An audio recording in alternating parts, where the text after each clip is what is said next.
The morning mist hung heavy over the cobblestone courtyard as Thomas Mitchell adjusted his worn leather jacket and checked his watch. 23 years old, unemployed, and carrying the weight of eviction notices in his back pocket, Thomas had spent the last 3 sleepless nights walking the streets of London. His mind raced with desperate thoughts, each more reckless than the last. The towering walls of the royal palace loomed before him, their ancient stones witness to centuries of British history. Tourist groups gathered around the famous red-coated, guards' cameras clicking as visitors posed for photos with the stoic sentinels who stood motionless at their posts.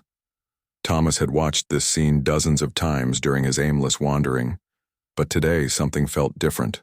Today the sight of these privileged symbols of authority sparked something dark within his troubled mind. His fingers traced the handle of the camping hatchet he had stolen from a sporting goods store the previous evening. The weight of it felt substantial in his hand, almost reassuring in its solidity. Thomas had convinced himself that a dramatic act would somehow solve his problems, that striking out at the establishment would bring him the attention and notoriety he craved. In his desperate state, he believed that attacking one of these ceremonial guards would be easy, that their fancy uniforms and tourist-friendly demeanor made them soft targets.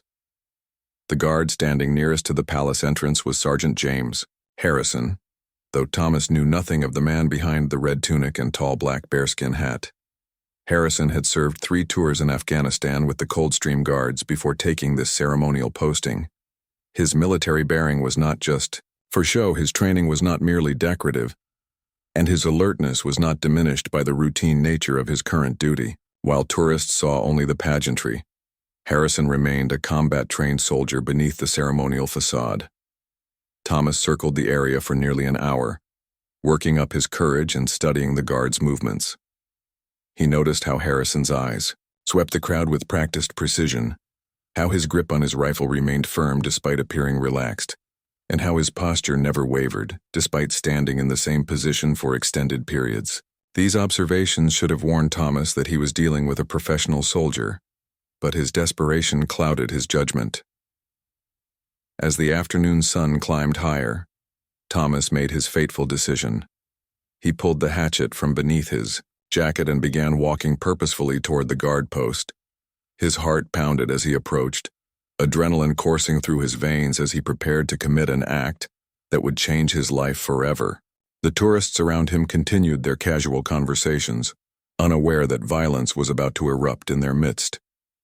Harrison's peripheral vision caught the movement first. Years of combat experience had honed his ability to detect threats, and something about Thomas's approach immediately triggered his professional instincts.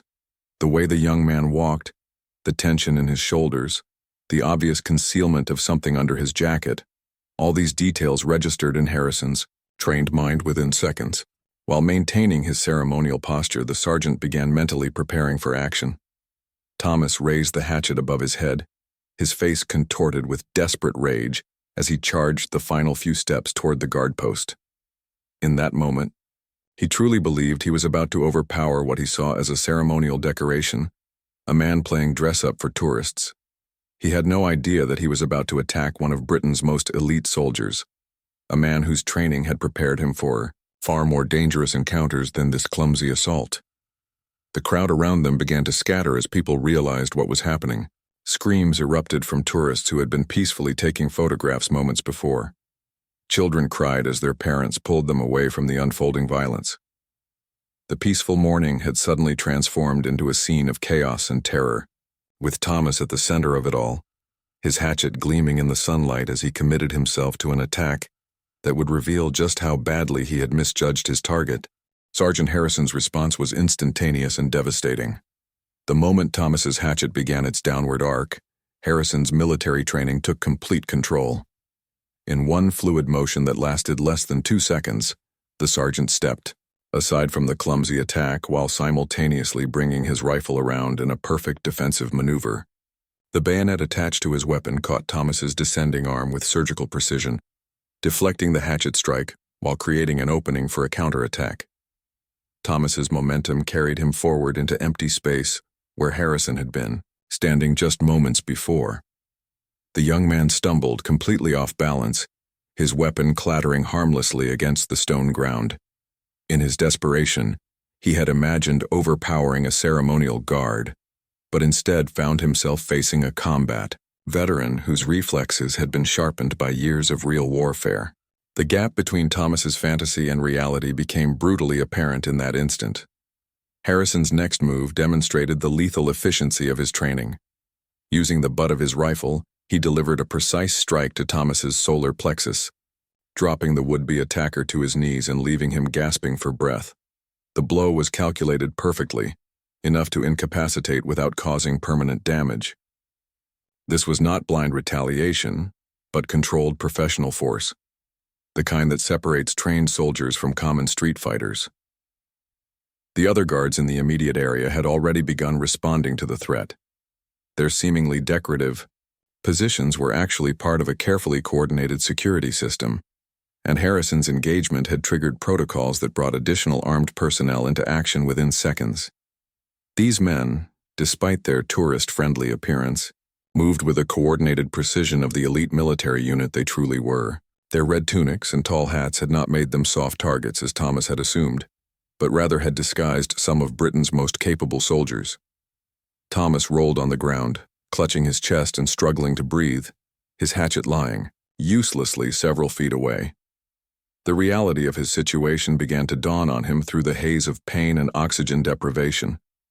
He had attacked not a ceremonial figure, but a professional warrior who had faced far more dangerous opponents in actual combat zones. The gentle tourist atmosphere that had surrounded the scene moments before had been shattered by his reckless act, replaced by the cold efficiency of military response. Tourists who had been taking cheerful photos now pressed against barriers and walls, their cameras forgotten as they witnessed real violence unfold before their eyes. Parents shielded their children's eyes while others fumbled with phones to call emergency services. The contrast between the peaceful morning scene and this sudden eruption of conflict was jarring, leaving many observers in shock at how quickly the situation had escalated and been resolved. Harrison maintained his position over the fallen attacker, his rifle ready and his eyes scanning for additional threats. His breathing remained controlled, his stance professional, showing no signs of the adrenaline that would have overwhelmed a less experienced person. This was not his first time dealing with violence, and his calm demeanor in the aftermath demonstrated the psychological training that separated elite soldiers from ordinary individuals.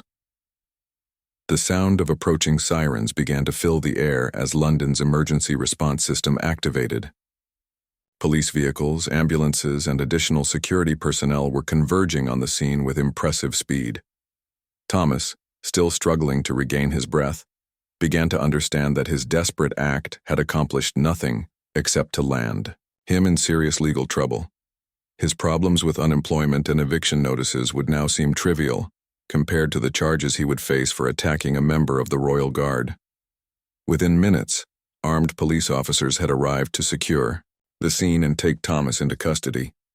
The efficiency of the response highlighted how seriously such attacks were treated, regardless of their ultimate failure.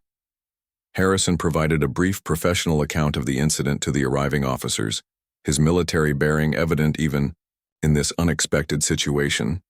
The ceremonial duties of the guards, it became clear, were supported by very real security measures and highly trained personnel. As Thomas was helped to his feet and handcuffed, he caught a glimpse of Harrison's face beneath the bearskin hat. There was no anger there, no personal animosity, just the calm professionalism of a soldier who had done his job. The young attacker finally began to comprehend the magnitude of his miscalculation and the serious consequences that would follow. His impulsive decision to strike at what he had foolishly believed was an easy target. Detective Inspector Sarah Collins arrived at the scene 30 minutes after the incident, her practiced eyes immediately taking in the details that would be crucial to building a case against Thomas Mitchell. She had investigated dozens of attacks on public figures and security personnel, but something about this particular incident struck her as more desperate than malicious. The young man sitting in the back of the police van looked more like a lost child than a dangerous criminal, though his actions had certainly crossed serious legal boundaries. The interview room at New Scotland Yard was sterile and unwelcoming, designed to make suspects uncomfortable and encourage honesty. Thomas sat across from Detective Collins, his hands shaking slightly as the full weight of his situation began to settle on his shoulders. The charges being discussed included assault with a deadly weapon, threatening behavior in a royal residence, and attempted grievous bodily harm against a member of the armed forces. Each charge carried significant prison time, and together they painted a picture of a young man whose life was about to take a very dark turn. Collins had reviewed Thomas's background before the interview, finding a trail of missed opportunities and mounting desperation. Dropped out of university, lost his job at a warehouse 3 months earlier, behind on rent and with no family support system to fall back on. She had seen this pattern before, young men who felt cornered by circumstances and made catastrophically poor decisions in their desperation. It did not excuse his actions, but it provided context that might prove important during sentencing. Thomas's account of the incident was rambling and filled with justifications that sounded hollow even to his own ears. He spoke of feeling invisible, of needing to make a statement, of believing that the guards were just actors in fancy costumes. With each word, he revealed how completely he had misunderstood both the nature of his target and the seriousness of his actions. Collins listened patiently, taking notes that would later become part of a comprehensive case file. The detective explained to Thomas exactly what he had attacked. Sergeant Harrison was not a ceremonial figurehead, but a decorated combat veteran with multiple commendations for bravery under fire. The Coldstream Guards were among Britain's most elite military units, with a history dating back over 3 centuries of distinguished service. The red tunics and bearskin hats that Thomas had mistaken for costume jewelry were actually the proud uniforms of soldiers who had earned their place through rigorous selection and training processes.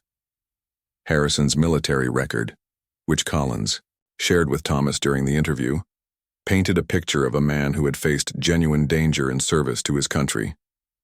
3 tours in Afghanistan, twice wounded in action, trained in close quarters combat, weapons handling, and threat assessment. The sergeant had probably faced more dangerous situations before breakfast on any given day in Helmand Province than Thomas could imagine in his worst nightmares. Attacking such a man with a camping hatchet was not just foolish, but bordered on suicidal.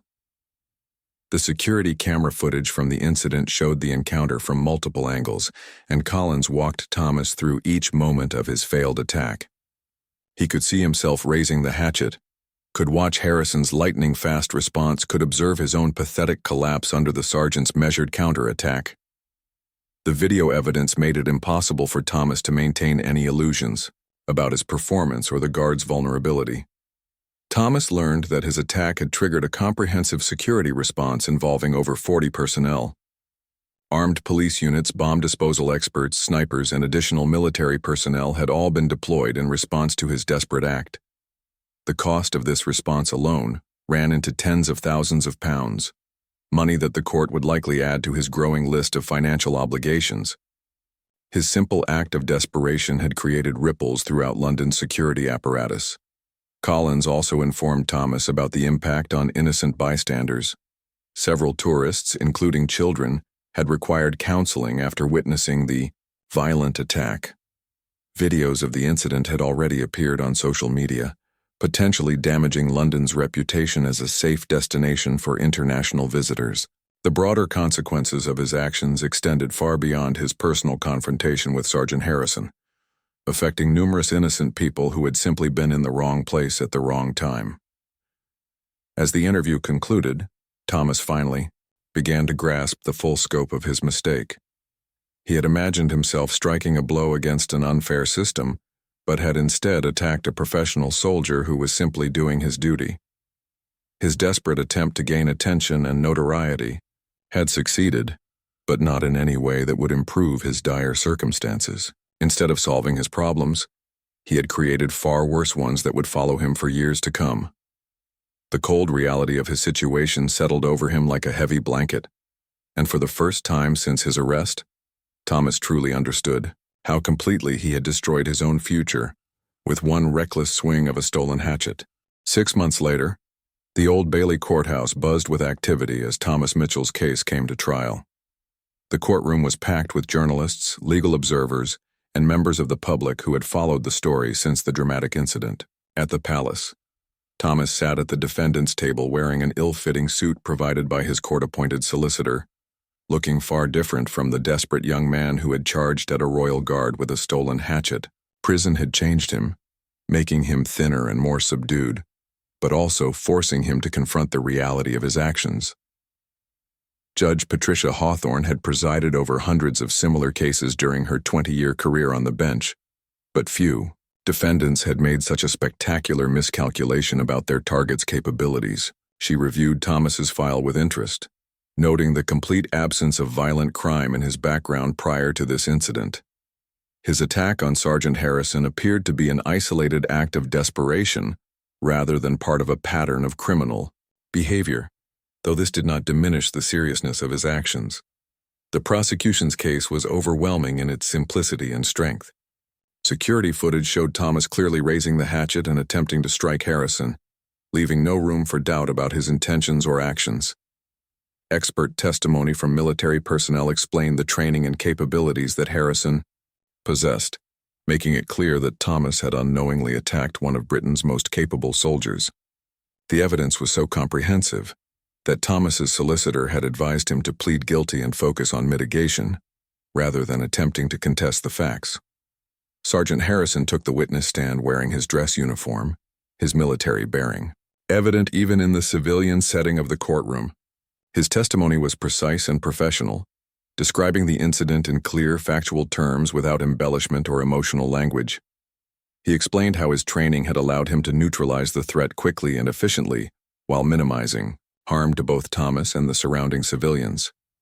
Harrison's calm demeanor and obvious competence made Thomas's attack seem even more foolish in retrospect. The defense's mitigation plea focused heavily on Thomas's desperate circumstances leading up to the attack.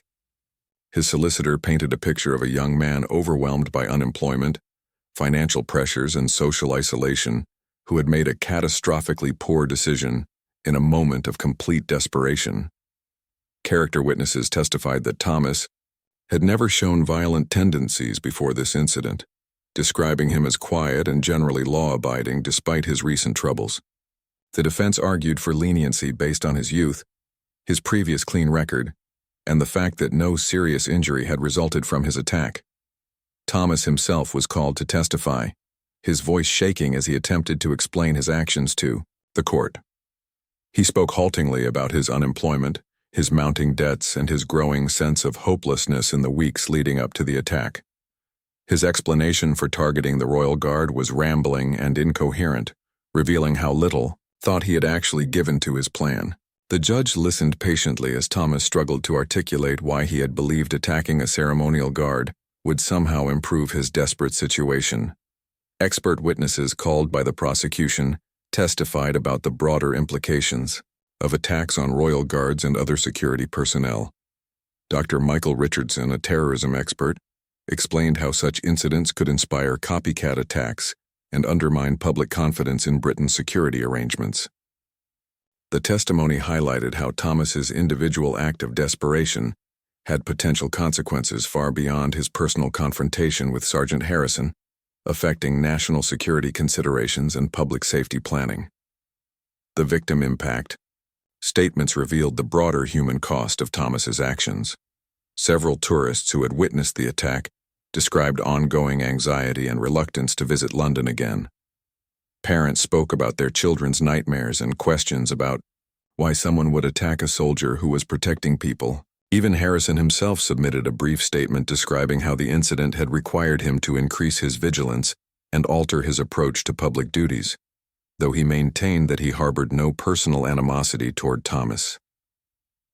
Psychiatric evaluation revealed that Thomas suffered from depression and anxiety disorders that had worsened significantly during his period of unemployment.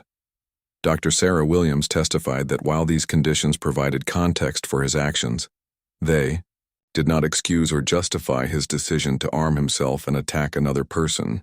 Her report recommended treatment and counseling as part of any sentencing decision, noting that Thomas posed little risk of reoffending if his underlying mental health issues were properly addressed. As the trial drew to its conclusion, the contrast between Thomas's expectations and reality became starkly apparent.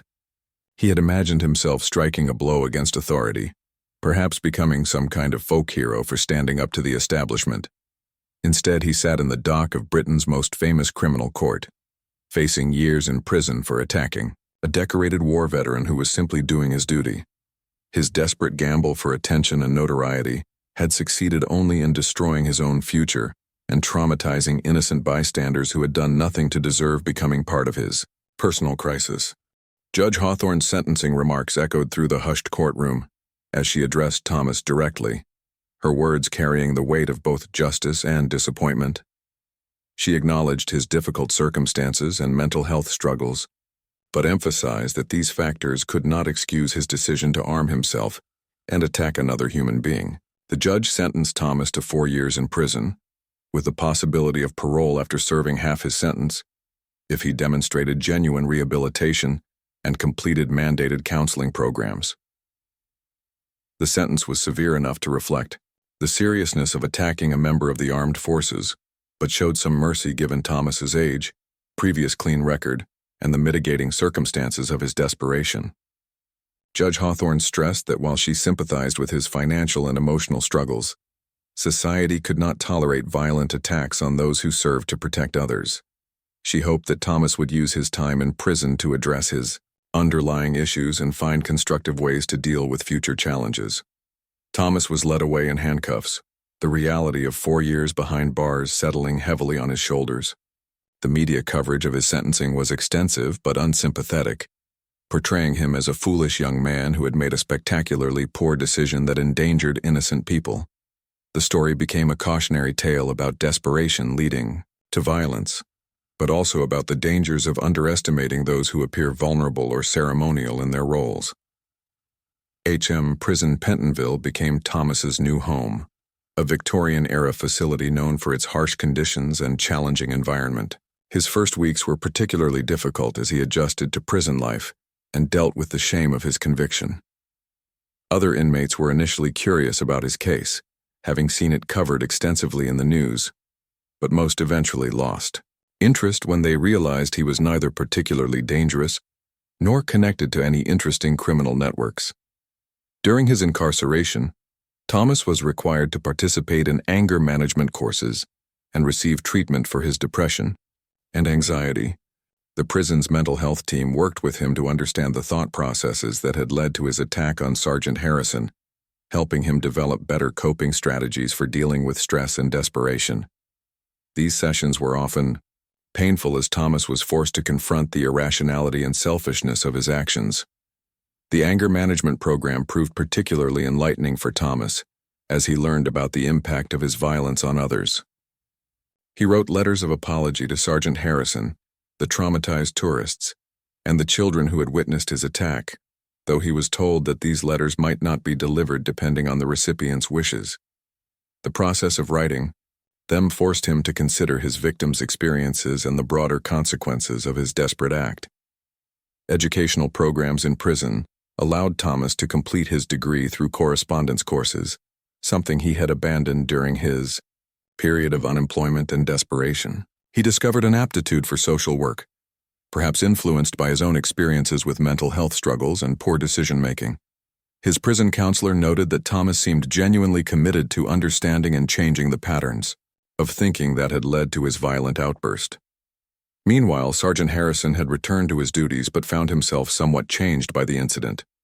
While his professional competence remained unquestioned, he became more watchful during his ceremonial duties, more aware of the potential for sudden violence even in seemingly peaceful settings. The attack had reminded him that the skills he had learned in combat zones remained relevant even in the tourist-friendly environment of central London. The incident had also led to subtle changes in security protocols around royal residences. While the details were not made public, additional surveillance measures and response procedures were implemented to prevent similar attacks and ensure faster coordination between ceremonial guards and armed response units. Harrison participated in developing these new protocols, drawing on his experience as both the target of an attack and a trained combat veteran. Thomas's family, who had been largely absent during his period of unemployment and desperation, began visiting him regularly in prison. His mother expressed guilt about not recognizing the severity of his mental health struggles and financial pressures before they led to violence. These visits were often emotional, as family members tried to rebuild relationships that had deteriorated during Thomas's darkest period. As his first year in prison progressed, Thomas began to show genuine signs of rehabilitation. His participation in counseling was active rather than merely compliant, and he demonstrated real understanding of how his actions had affected others. Prison staff noted his willingness to help other inmates with educational programs and his generally respectful behavior toward both guards and fellow prisoners. The story of Thomas Mitchell's attack on a royal guard had become part of London folklore, though not in the way he had originally imagined.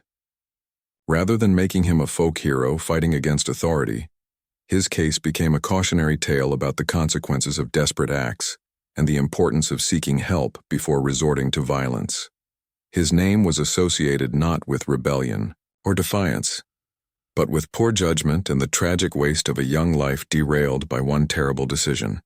2 years into his sentence, Thomas Mitchell walked through the gates of HM Prison Pentonville as a free man, his early release granted for good behavior and successful completion of all mandated rehabilitation programs. The world he entered was both familiar and strange. Changed by his absence and his own transformation during imprisonment, he carried with him a deeper understanding of consequences, a genuine remorse for his actions, and a determination to rebuild his life constructively rather than destructively. His first stop was a halfway house in South London, a transitional facility that would provide structure and support as he adjusted to life outside prison. The other residents included various ex-offenders trying to rebuild their lives, and Thomas found comfort in being around others who understood the challenges of reintegration. His social worker, Maria Santos, had worked with many former inmates and was impressed by Thomas's genuine commitment to change and his realistic understanding of the challenges ahead. Finding employment proved difficult, as Thomas's criminal record included assault on a member of the armed forces, a conviction that made many employers reluctant to hire him. However, his prison education and demonstrated rehabilitation eventually opened doors with a social services organization that specifically hired ex-offenders to work with at-risk youth. The irony was not lost on Thomas that his violent outburst had led him to a career helping others avoid similar mistakes. His first client was a 16-year-old named Marcus, who was struggling with anger issues and had been arrested for attacking a teacher. Thomas saw much of his younger self in the boy, recognizing the frustration and desperation that could lead to explosive violence. Their sessions were often challenging, but Thomas's personal experience with the consequences of violent behavior gave his counseling a credibility that purely academic training could not provide. Sergeant Harrison, meanwhile, had been promoted and transferred to a training role where he helped prepare new guards for both ceremonial duties and the security responsibilities that came with them. He occasionally spoke to new recruits about the attack he had faced, using it as a teaching moment about vigilance and proper response to threats. Harrison harbored no personal animosity toward Thomas, viewing the incident as part of his professional duties rather than a personal affront. 3 years after his release, Thomas received an unexpected letter forwarded through his probation officer. Sergeant Harrison had written to acknowledge Thomas's rehabilitation efforts and to express hope that he had found a constructive path forward.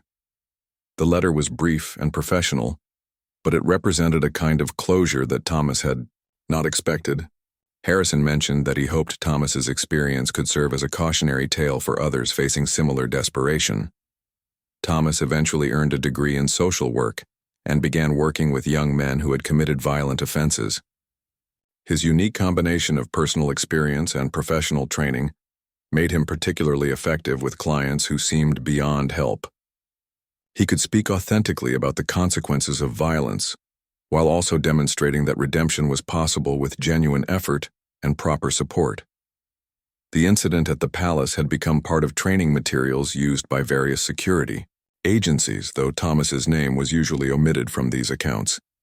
His attack served as an example of how quickly peaceful situations could turn violent and how important proper training was for security personnel. The swift and professional response by Harrison became a model for handling similar situations with minimal harm to all parties involved. On the 5th anniversary of his attack, Thomas visited the area around the palace where his life had changed so dramatically. He stood among the tourists, taking pictures with the current guards, remembering his own desperation and the terrible decision he had made. The red-coated guards continued their duties with the same professional bearing that Harrison had shown, their ceremonial appearance concealing the serious training and capabilities that Thomas had so badly underestimated. Thomas had begun speaking at schools and community centers about his experience, using his story to warn others about the consequences of desperate acts and the importance of seeking help before resorting to violence. His presentations were powerful because of their authenticity, and many young people seemed to respond to his honest account of how one terrible decision had nearly destroyed his life. His relationship with his family had been rebuilt slowly and carefully, with his mother becoming one of his strongest supporters in his rehabilitation efforts. She often attended his speaking engagements, adding her perspective as a family member who had watched helplessly as her son descended into desperation and violence. Together, they presented a complete picture of how mental health struggles and social isolation could lead to tragic outcomes. Years later, Thomas had become a respected figure in criminal justice reform circles, advocating for better mental health support and job training programs that could prevent others from reaching the point of desperation that had driven him to attack Sergeant Harrison. His own transformation from violent offender to constructive member of society served as proof that rehabilitation was possible, even for those who had made spectacularly poor decisions in moments of crisis. The story of the man who struck at a royal guard with an axe had become a tale of redemption rather than just violence, though Thomas never forgot the lesson he had learned that day. He had discovered that appearances could be deceiving, that desperate acts rarely solved anything, and that real strength came from rebuilding rather than destroying.